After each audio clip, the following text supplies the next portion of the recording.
Fenêtre sur l'emploi vous est présenté par Le Bon Coin, le bon partenaire de vos recrutements.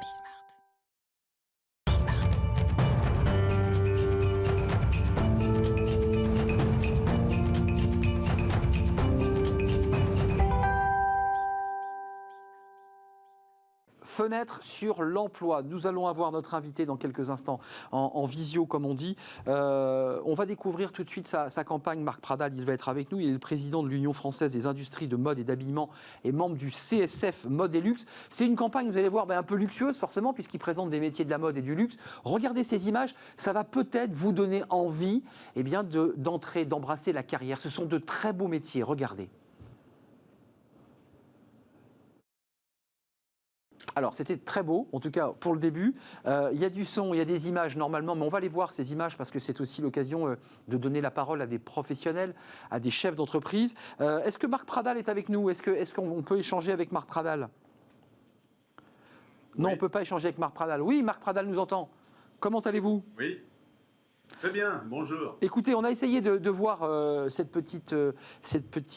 clip de très belle qualité. Marc Pradal, je rappelle que vous êtes président de l'Union française des industries de mode et d'habillement, membre du CSF Mode et Luxe. Ça, je dirais que c'est votre casquette presque politique, de militant de la cause. Mais vous êtes chef d'entreprise, vous faites du Made in France, vous faites des vêtements professionnels, et c'est important de le dire. Et vous avez une entreprise en Normandie avec des couturières qui font du Made in France. Vous y êtes attaché.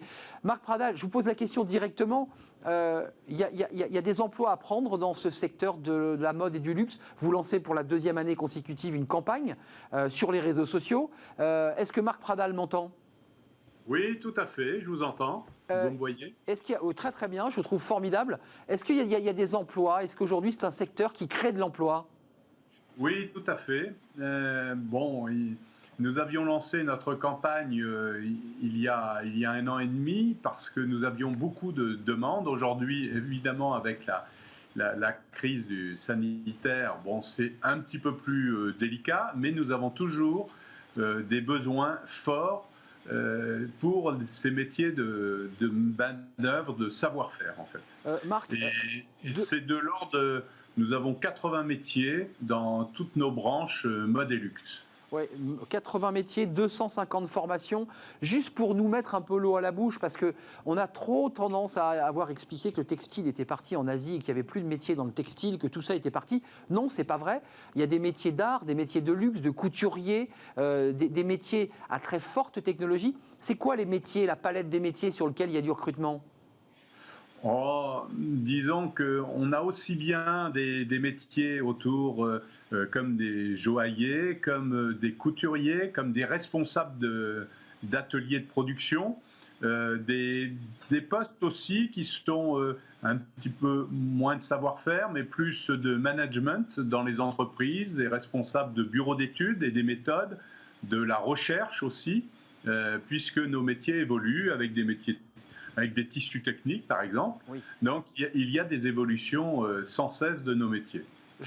Si je veux m'engager dans cette carrière, dans ces beaux métiers, il y a aussi l'horlogerie. Dans votre clip, il y a des horlogers, il y a ceux qui fabriquent, qui réparent des montres, et c'est un très beau métier. Si je veux m'engager dans la carrière, je fais comment, très concrètement? Il faut aller déjà sur notre site Savoir pour faire.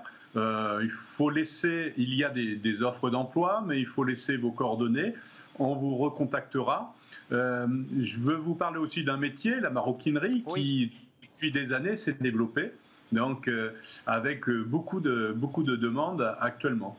La maroquinerie dans le luxe, parce que c'est vrai que sans citer les marques, il y a quand même un leader mondial, ou deux en tout cas, qui font de la maroquinerie de très haut niveau. C'est combien d'années d'apprentissage pour devenir un vrai maroquinier qui peut apporter son savoir-faire sur une malle, un sac à main? Il faut compter pour les métiers les plus simples 12 mois, mais généralement il faut compter 2 ans et quelquefois beaucoup plus. Oui. Alors on a deux types d'ailleurs notre campagne est destinée à deux types de publics qui souhaiteraient nous rejoindre.